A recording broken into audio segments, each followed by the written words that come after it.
Hey guys, welcome to the Being Beautifully Honest podcast and channel, and whichever platforms you are listening to this on, I want to let you know I really do appreciate you. And if you are a subscriber, thank you so much. But if you're not subscribed yet, please do go ahead and hit that subscribe button. And while you're at it, go ahead and hit that like button if you're on YouTube, because it's like walking into the room and hitting that light switch. We just want to go ahead and brighten up the place. So let's get into this podversation. All right, this viral story, this viral situation with Eboni K Williams, pretty much just standing her ground and making it known to Iyanla and to the world who cares that she really has no desire to date down or to marry down in terms of the person that she chooses to have a connection and a relationship with. And if that person happens to be a bus driver, then so be it.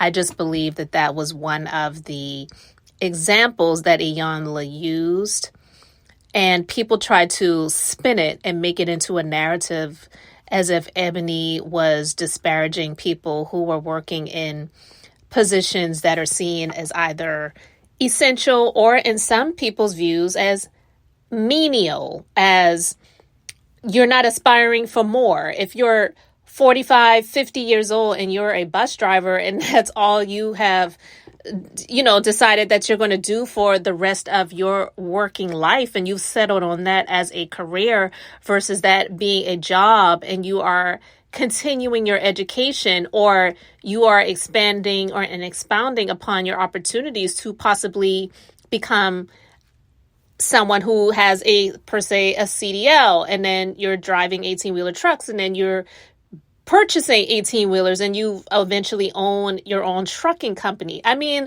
let's be honest. Most people wouldn't think that so-called settling, shall we call it, for someone in a position like that as a woman who is seen as accomplished, who is seen as someone who decided that they were going to continue their own education that they're probably still paying for in terms of student loan debt and things like that, that they're going to get in a relationship and let alone a marriage with someone where they feel like, as a woman, you're carrying a man. When, in my personal opinion, I don't feel that that is the natural state of the way things should be when you are in a relationship. But I just wanted to get into this conversation because Sherri Shepherd made some comments that I felt were absolutely ridiculous. And I just felt that she didn't really have the wherewithal and she had the audacity. She definitely had the audacity, but she didn't have the credibility or the experience in terms of someone who's had a successful situationship or relationship, or even marriage for that matter, with someone when you decided to date down or marry down as a woman, and then telling Eboni K Williams that she needs to keep her options open when it comes to dating the proverbial bus driver.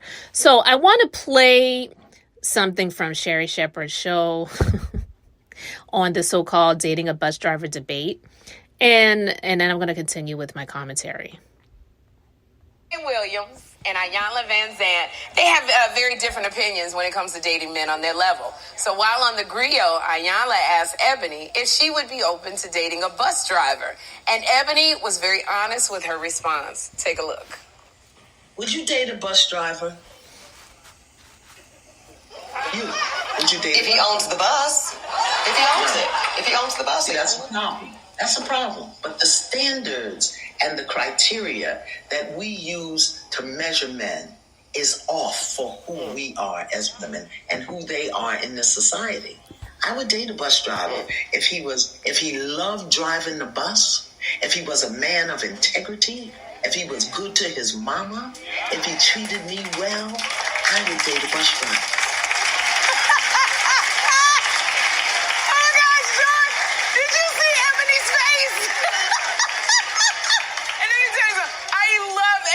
But Ebony's face was like, You can see it. Now tell me, clap if you would date a bus driver.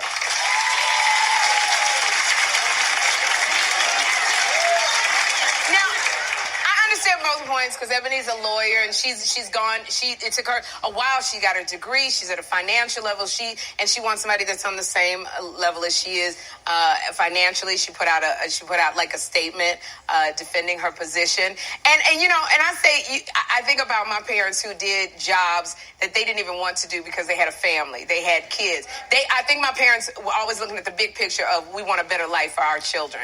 And I think if my father didn't work at the gas company and manage a McDonald's and he sold Mary Kay and he sold Amway, it didn't. Yeah.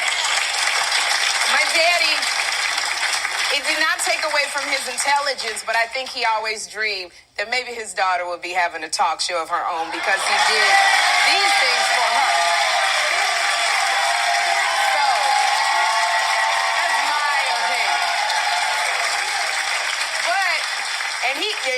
He hated working at the he worked at a waiter at a restaurant called Sambo's, and it was babies with big lips, and he hated it. I remember he got harassed all the time, but I think he kept his eye on the prize, which was his children.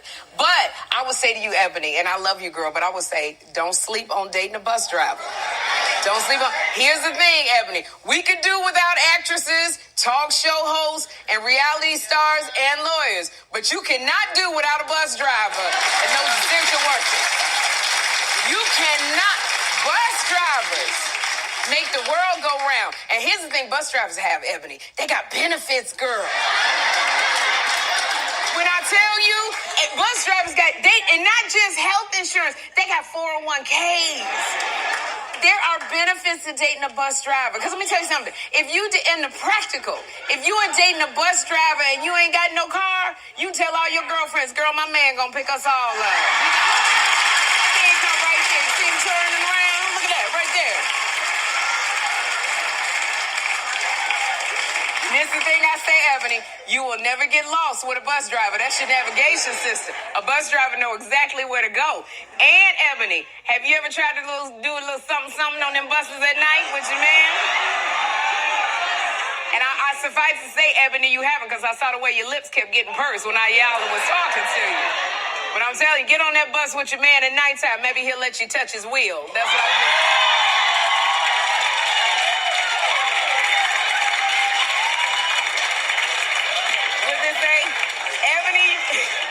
Eboni, you ever heard that song? The wheels on the bus go round and round. Round and round.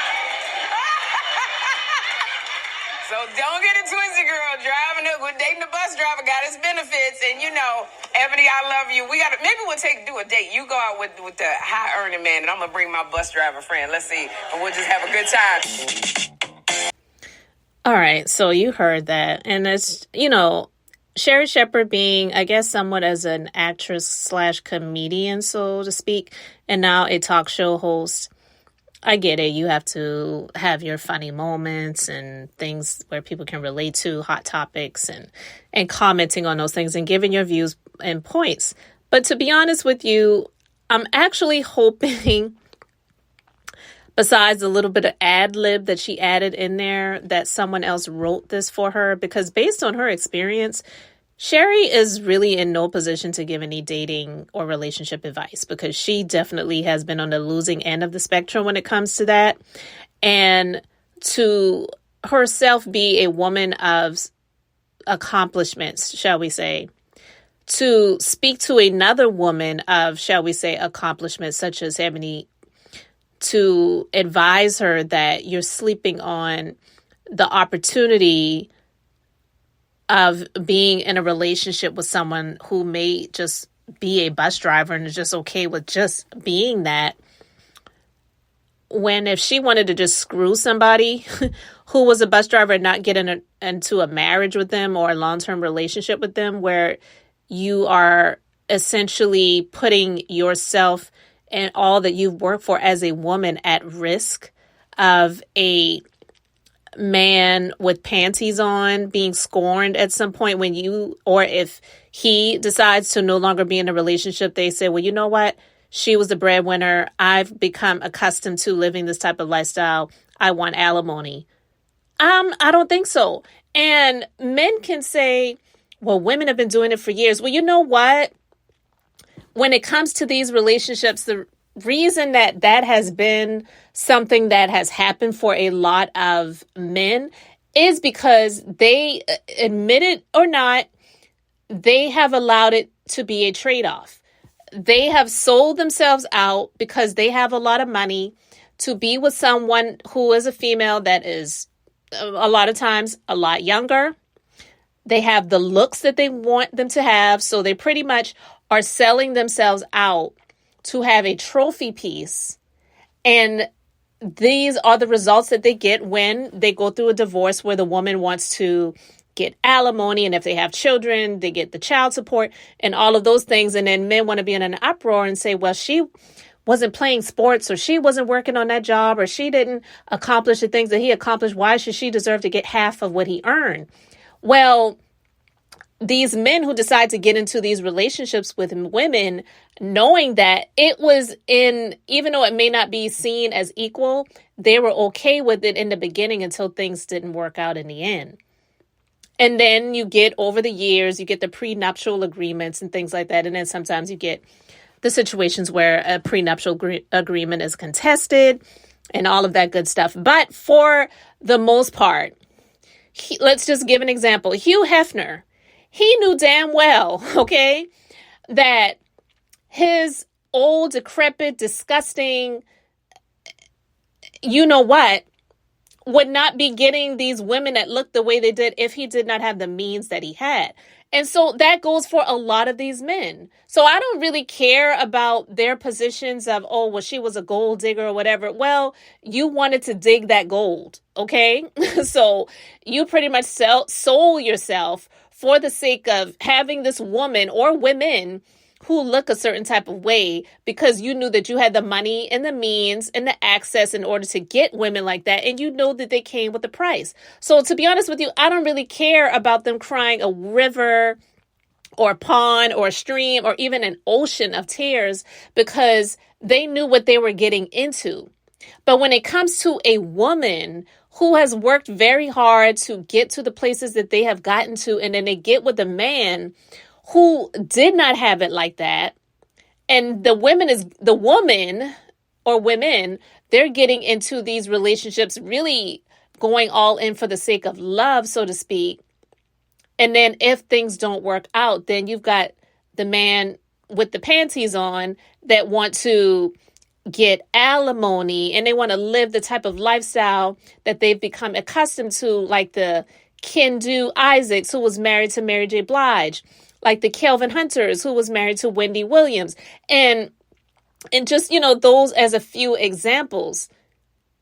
And they don't, even if they were with these women for many, many years, they were proven to be unfaithful and the court still awarded them alimony. I think it's absolutely insane because in my personal opinion, I believe that marriage is a contract. And if there was not, in my opinion, some written agreement where the woman said, you know what, I don't feel like doing it all the time. So if you want to go out there and screw around with other women, I give you permission to do so. And I can't hold that against you later on. A marriage is supposed to be between two parties. So if it is found that the other party was committing what they call adultery, it is something that is real. It's from the Bible and actually in the court systems as well, family court systems. I don't believe that person should be entitled to any alimony, but the courts have been doing that. And that's why it really shocked me when Kelvin was able to get alimony as well as Kendu, because they both were proven to be cheaters. But anyway, with that being said, the reason why I felt like it was so disingenuous for, of all people, Sherri Shepherd to be giving her commentary on Eboni. Listen, I'm reading this article from the U.S. Sun. This is actually from earlier in 2022. And it's titled, Sherri's Struggle. Inside Sherri Shepherd's sad love life after 2 nasty divorces and a love child scandal as she scores her own talk show. Sherri Shepherd recently landed her own talk show, but the road to getting there, especially her romantic relationships, has been long and challenging. The actress stepped in to host Wendy Williams' daytime TV show in her absence. Sherri, 54, hasn't been linked to anyone as of late. So she's not even in a relationship right now. So that there, just alone, I feel doesn't qualify you to be giving any dating tips or advice. But that's neither here nor there, because when you get into the rest of it, it's like, girl, you just needed to keep your mouth closed on this subject. Okay, she has been twice married and has 2 children. In 2001, the comedian married Jeff Tarpley. Together, they welcomed a son named Jeffrey Jr. in April 2005. They divorced 4 years later, however. In 2010, Sherri got engaged to Lamar Sally. The pair tied the knot in August 2011. She and her beau split in May 2014, but welcomed a child via surrogate in August of that same year. They named the baby Lamar Jr. and got locked in an extensive custody battle after the fact. Sherri was rumored to be dating Antonio Burke Jr. at one point. She opened up about her challenges with dating in March 2021 and hasn't been romantically connected to anyone else. In the first marriage, she was married to Jeff for about a decade. Their divorce got nasty amid a battle over their son, according to People. The outlet reported that Sherri's ex accused her of working too much, leading to neglect of Jeffrey Jr. So right there, that was the setup with that ex-husband, because she was the main breadwinner. And you have this unjust balance, in my opinion, where the husband at the time, but now ex-husband, was accusing her of working too much. Her former husband alleged that she leaves primary responsibility for our minor child to unskilled nannies. And that sounds similar to something that Martell was trying to do Martell Holt of Love and Marriage Huntsville, when he was trying to claim that Melody was leaving their children with 20-something, that was his phrase, babysitters, when she had the visitation during her time, instead of just reaching out to him to say, hey, I'm busy. Do you want to watch the kids? He added that her grueling work schedule caused her to neglect Jeffrey and deprive him access to basic educational needs, a nurturing and loving environment, and care that Jeffrey so desperately needs. He alleged that the boy, who has special needs, was not getting the care he required. As such, he was seeking full custody. Per a report from TMZ at the time, Sherri accused the child's father of being absentee. Their custody battle took place in 2014. People reported that following a decision handed down that summer, Sherri was granted custody of her son. So she was spared there, okay? She said in a statement at the time, I stand behind my character and integrity. You can't hold me down. I'm a wonderful mama. Speaking about her son's relationship with his father during an appearance on the Wendy Williams show, she said, for me, I always make sure Jeffrey's father is a hero in his eyes because all of the craziness has nothing to do with him. All right. And so the second marriage. After her divorce from Jeff, she married Lamar. He filed for legal separation in 2014, according to People. Their divorce spanned several years, getting nasty on more than one occasion. And I'm not stuttering, guys. They spelled the word one instead of on. Anyway, in 2017, People reported that Sherri won a huge victory over Lamar in the child support case filed against her. A rep for the actress told the magazine at the time that a judge denied Lamar's request for an increase in child support payments. He filed the request in December the year prior. The pair welcomed their son using Lamar's sperm and a donor egg. Sherri is not genetically connected to the child, though he is her son.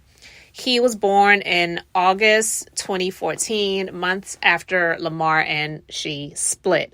And the child has been raised by the father because she basically, after, going through that and the child not being born yet, she was trying to get out of it. So in November 2015, a judge in the Pennsylvania Court of Appeals upheld a lower court's April decision that Sherri's name would remain on Lamar Jr.'s birth certificate. The judge also ruled that she must continue paying her ex child support. The following month, Lamar filed a modification of child support after Sherri gained a salary increase according to People. Sherri's rep told People Shepherd had a huge victory in the California family court. Sally and his counsel were humiliated as the judge flat out denied his request and politely asked Sally to be seated in the audience away from counsel table so he could properly dispose of the matter. The California judge agreed with Shepherd's counsel and determined that by Sally's own agreement in two separate legal judgments, New Jersey has exclusive and ongoing jurisdiction over this child support issue, and all matters must be dealt with only in that state. The statement continued, the amount of child support Shepherd is currently paying her ex-husband is more than New Jersey has required her to pay. So if Sally wanted to revisit the matter in a New Jersey court, he would likely face having his payments reduced substantially. She now hopes that her ex will stop his frivolous attempts to get more money out of her and will seek gainful employment to take care of his child like any other capable parent.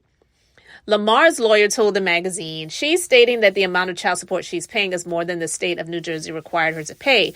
That's not true. Absolutely not true. Ms. Shepherd's not paying a penny more than New Jersey required her to pay. The fact that she believes that New Jersey would substantially reduce these payments, there's not a shred of evidence of that being capable of happening because Ms. Shepherd has not disclosed what her income is, which we believe is significantly higher than what she declared it was at the time the New Jersey court made the original order in the case.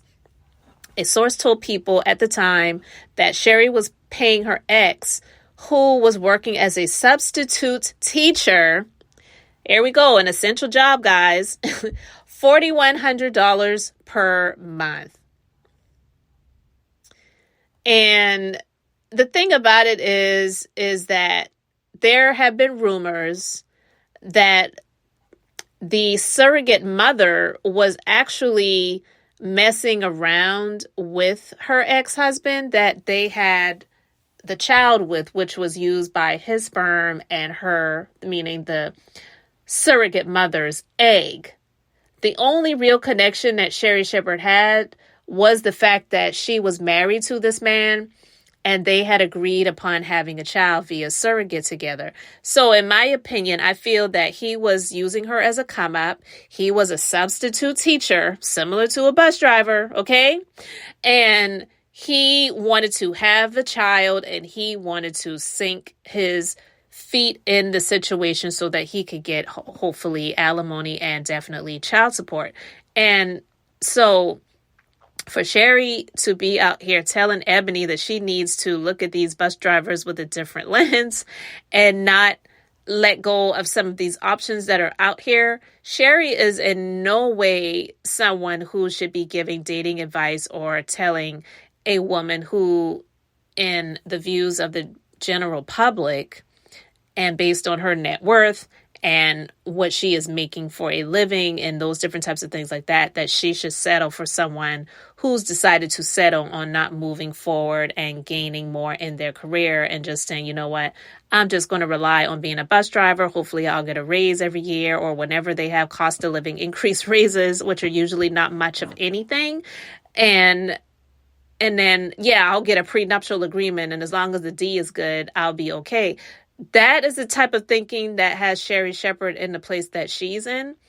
And Eboni doesn't deserve to be in that place if she does not want to be. So again, I really feel that this argument about Eboni turning her nose up against essential workers and all these other things that people tried to make the narrative out to be were utterly ridiculous because she was not stating overall that if you did not continue your education and become a lawyer or a doctor, or you're not working in the entertainment industry, or you're not the next Diddy or Jay-Z or whatever, then you're a loser. When she made the response statement regarding people coming at her with their comments, I didn't disagree with the things that she was saying. She was not calling out the Black community or calling out the proverbial bus drivers. But what she was saying is, I feel that a lot of the, especially men that are coming at me with the attacks and the negativity are the same ones who were not striving for more as children and even as adults. And they were made to feel that it was okay because you brought home bad grades and your mama said, okay, baby, better luck next time. She was giving an example for the excuses that a lot of people have been living their lives on, and it has not gotten them any further. There's an old saying, especially in the South, that a hit dog will holler. And what that means is that if what is being put out there, it bothers you so much where it hits you in a certain place, then you are the ones that are going to be barking about it and making the most noise about it. For those men that don't fall into that category, I'm quite sure they were not the ones that were out there making the comments in the comment sections on social media, coming at Eboni K Williams. You would never have an accomplished man who was an engineer or owned his own company, even, if they were in the trucking industry or whatever, or bus industry, and they own their own bus company, like Eboni said, if he owned a bus, you would never see these people out here windmilling against Eboni for her own standards and what she said that she would not settle for. It's just absolutely insane. And I've said this before and I will say it again. You don't ever see Kris Jenner telling her daughters that they should be okay to date a bus driver or date down. People call them gold diggers all the time, but do you think they care?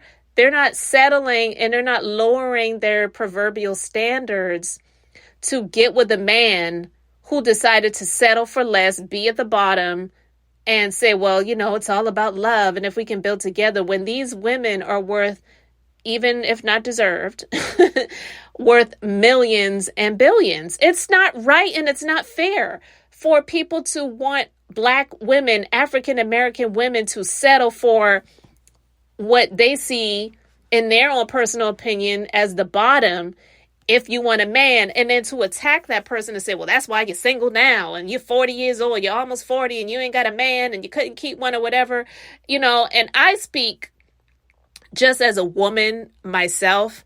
I myself have been married for almost 25 years. I don't go around bragging about it. I don't go around here boasting about it. I don't even give relationship advice and tips because I feel that everybody has their own road to walk. I'm just grateful for the journey that I have had. So I don't sit here speaking as someone who is here bashing marriage or saying women should be single or whatever. I'm here to say that people should be able to live the life that they desire to live, and nobody should make them feel that they have to settle for what they don't want to settle for, or to be bullied into something that they do not want to be in, or to be made to feel unworthy, or to be made to feel any type of way because you don't agree with their standards and with their opinions and what they want for themselves. Because I feel that it is so disingenuous when you have people like Iyanla who tell women, and T.D. Jakes has talked about this before as well in a sermon, saying that women these days, they're so masculine and they're like women, they're women, but they act like they're like men in skirts.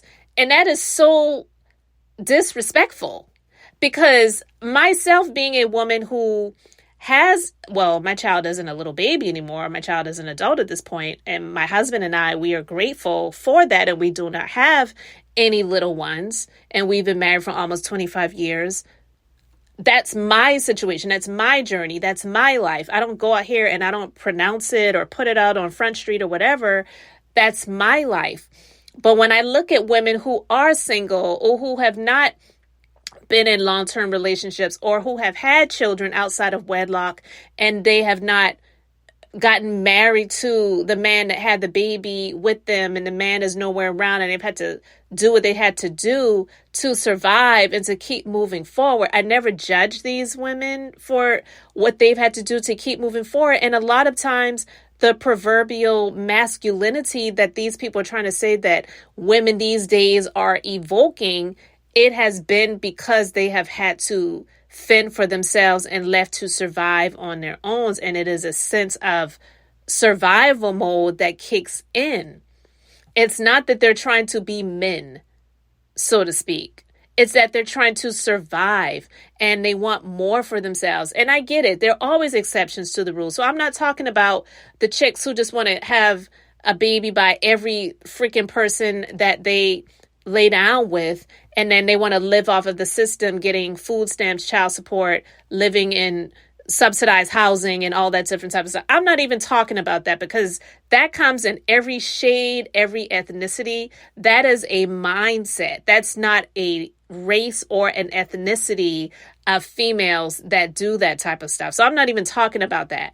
But when I hear people like Iyanla and Pastor T.D. Jakes who want to bash women who have been living their lives and they've just been trying to raise their children, wanting more. They've been put in a space of having to somewhat, fend for themselves and also defend themselves and not cower and not, shrivel up in the corner or be this little wallflower and wait to have some knight in shiny armor come and rescue them, or putting themselves out there to be a damsel in distress, hoping that the right man comes along that's going to save them. They're not waiting on that stuff. And because they're not waiting on that stuff, they've been put into these positions where they have to be the lead. When you file your taxes, they're listed as the head of household. In the United States, the head of household used to just always be seen as the man. But now, over the years, the head of household is the person who is seen as the breadwinner, and they're carrying everyone else on their taxes, claiming them as dependents. Okay? So I don't believe that Sherri Shepherd is in the place, and until things change in her life, will ever be in the place to sit here and check anyone like Eboni K Williams about her choice and her decision to not date down. Because you know what? Her not choosing to do so probably has definitely been one of the best decisions that she's ever made.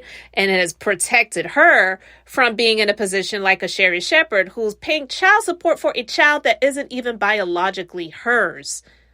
When in some way, shape, or form, a lot of people believe that that man set her up to be in that position.